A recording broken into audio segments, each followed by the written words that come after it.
بالله من الشیطان الرجیم بسم الله الرحمن الرحیم. ناظرین السلام علیکم.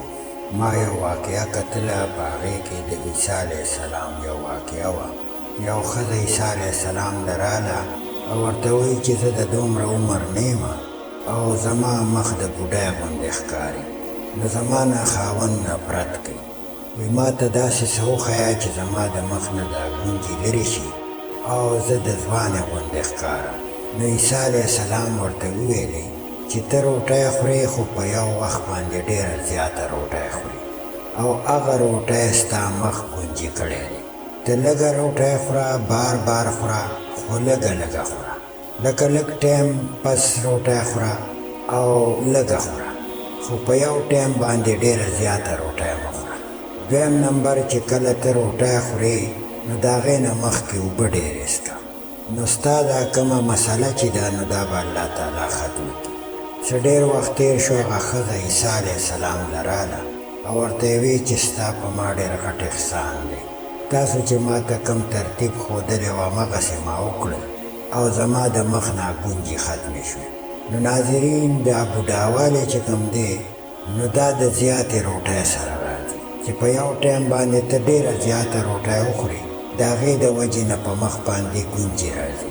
نو دا د عیسی علیه السلام خبره ده او عیسی علیه السلام له الله تعالی ډېر معجزات او کرامات ورکړي. نو په دې وجه ما غوښتل چې دا خبره زه د خپلو پښتنو ته ورسوم.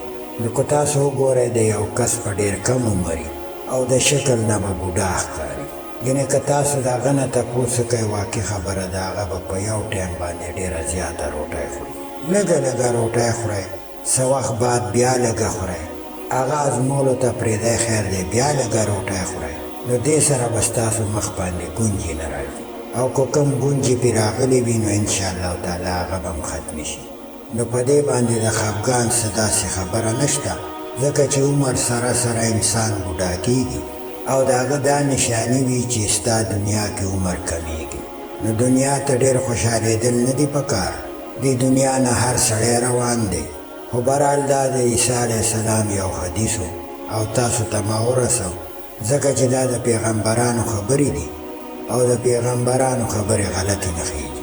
نو الله تعالی دې مونږ له په دې باندې د عمل کولو توفیق راکړي. نو ناظرین، زه یو متل ته راځم، وایي چې اوږه نه خورې نو بوی ترې نه ځي. نو که تاسو وګورئ کوم سړی چې اوږه خوري د هغه د خولې نه بوی خېږي. خو د دې متل مطلب څه دی هغه زه تاسو ته وایم.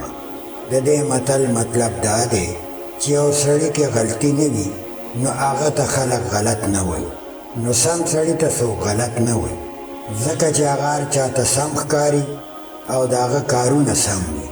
او کوم سړی بد ګرځي، خراب ګرځي، بد کارونه کوي، ځکه چې هغه کې غلطي وي، ځکه ورته خلک غلط وایي. نو ضروري ده چې د هغه نه به دا بوی خېږي. نو زیات تر خلک دا خبره ځکه کوي، نو وایي چې اوږه نه خوري نو بوی ترې نه ځي. نو د دې دا مطلب دی چې د نیک عمل نیک انجام وي او د غلطو انجام غلط وي. ناظرین، یو دویم متل دی، وایي چې پاخور دې لوی شي نو غاښ یې مه ګوره. لکه یو څاروی چې ستا پاخور لوی شي نو هغه تا ته پته لګي چې دی د څومره عمر دی، نو ځکه وایي غاښ یې مه ګوره، تا ته د څاروي ټوله پته لګي. نو دغسې یو سړی چې د یو سړي د ماحول نه خبري، د هغه د ټول کارکردګۍ نه خبري، نو ځکه هغه وایي چې یاره پاخور دې لوی شي نو غاښ یې مه ګوره. هغه وایي چې زه د ده د ټولو حرکتونو نه خبر یم. اکثر چې په یارانو دوستانو کې یو ځای ګرځېدل شوي نو هغه ته د یو بل ټوله پته لګي چې دی څومره په اوبو کې دی. نو د پښتنو په متلو کې ډېر کمالات دي، نو دغسې د هر متل خپل مطلب وي او د دې نه څه فایدې واخلو. هسې متل ویلو باندې هېڅ فایده نشته. دې متل کې دننه ننوځئ چې دا څه وي او د هغه متل نه عبرت واخلئ، نو دا ستا په پیدا کې راغی. نو الله دې وکړي چې په دې باندې مونږ عمل وکړو. ناظرین، که دا وړه غوندې ویډیو ستاسو خوښه شوي وي نو یو سبسکرایب هم وکړئ. الله دې وکړي چې زمونږ خپلو کې مینه او محبت پیدا شي. نو ناظرین، اجازت غواړم، الله هم خوشحاله آباد لره. السلام علیکم.